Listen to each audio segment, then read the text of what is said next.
You just keep on getting flashbacks to obviously the fire and nightmares and sleep talking. It's not getting any better. I just feel it's getting worse. This has been the biggest push on mental health in the UK there's ever been in response to one of these events. We had a bird's eye view of it. We had nowhere else to go but look at it. I see it every day. I still see people there. Teresa Griffin has lived beside Grenfell Tower on and off for 5 decades. We used to sunbathe on the top of it years and years and years ago. They used to have no locks on it then. And it used to be, I was 16, everyone used to go up there.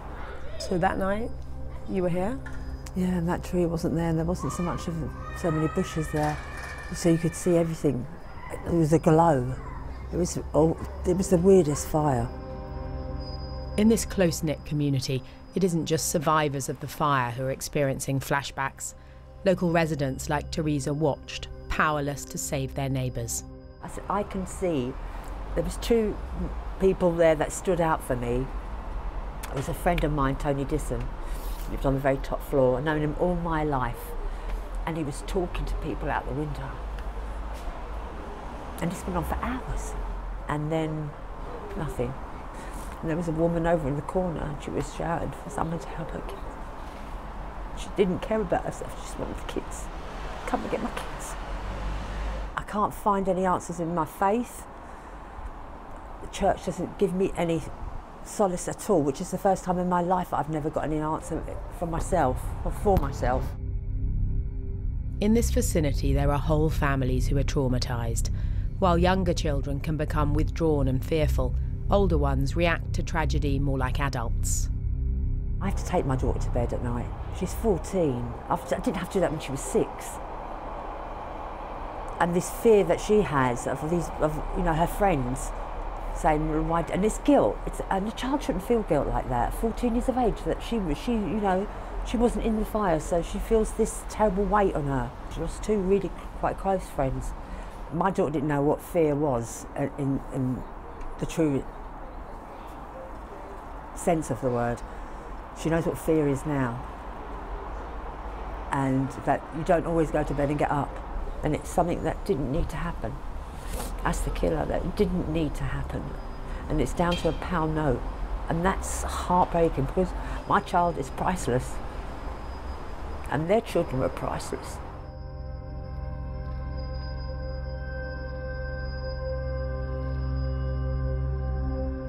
Normally, major incidents involve people from all over a wide geographical areas. But this is a situation where people are in one place. So you've got a big concentration of problems. But also people are networked together, so you can both be traumatised yourself and also bereaved, lost friends. And so that makes for a very complicated situation that kind of ripples out. NHS mental health outreach workers have knocked on 2,200 doors since the fire. This is the UK's largest ever mental health response to an event of this kind. Thank you. So far, 600 people have been referred for further treatment, including 100 children. Knock, knock. Hi, Miss. Good afternoon. Oh, hello. Come in. Thank you. How Hello. are you? Good afternoon. How are you doing? Hello. Hi. Nice to meet you. I'm Ross. And I'm Sandra from the NHS. Vasiliki's flat faces Grenfell Tower. I am fine now, thank you very much. But in the beginning, I wasn't able to sleep at all. I hadn't slept for 3 nights following the incident. Nightmares and sleeplessness are a normal reaction to a trauma. If they endure, it can be a sign of psychological problems. I am okay now. I keep busy with the community, so... Luckily for Vasiliki, her insomnia disappeared, but others haven't been so fortunate. People commonly are having sleep problems. In children, there's a lot of bedwetting. People have a heightened state of anxiety. They're reticent, they don't want to talk and communicate. And you can see both ends of that scale in one person in the space of a day as well. We're seeing a range of emotions. If I had one wish, it would be that people would be settled in their own home. And I know that's proving very difficult, but that would be very helpful. Because one of the problems if you've been traumatised is you don't feel safe. And trying to get that safety feeling back is very important. 155 of Grenfell Tower's households are still in emergency accommodation in hotels. Like Paul Menacer, who lived on the 6th floor of Grenfell and woke up in his smoke-filled flat to the sound of screaming. He's been in this hotel since the fire and says he can't be alone. Friends, NHS clinicians and even his favourite football club Arsenal have been offering support and counselling. It's not got any better at the moment. It's not got any better.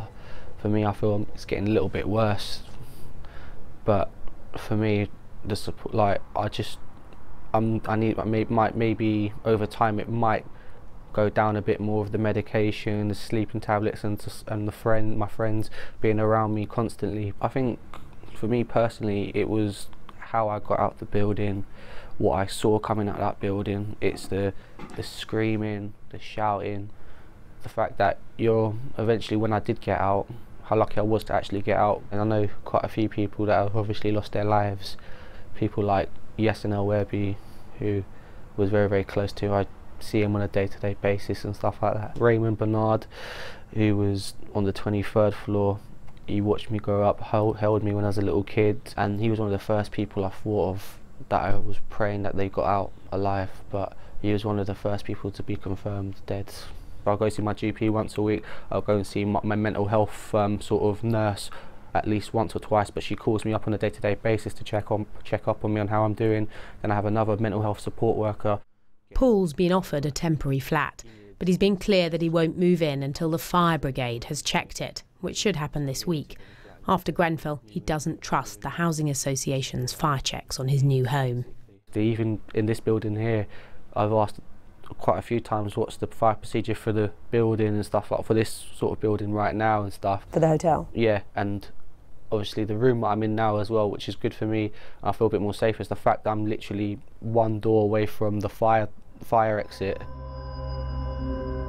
It's a little over 2 months since the fire, a very short time for a community to come to terms with something of this magnitude. All our community wants to do is get the answers and grieve and get over it. And we really want, it's not dwindling onto it or wanting to hold on to sadness. I just want to get over it, and I want to wake up in the morning and like where I used to live. For now, though, respite comes in small gestures. I go over every day. I light the candles at night time. At the place where all the tributes where all are. the tributes are and the flowers. I put fresh water in the flowers, trim back the flowers, tidy it all up. I just feel a little bit better at the end of the night when I come home. What do you think that is about? Why does it help? Do my penance, I suppose. You don't have to do penance.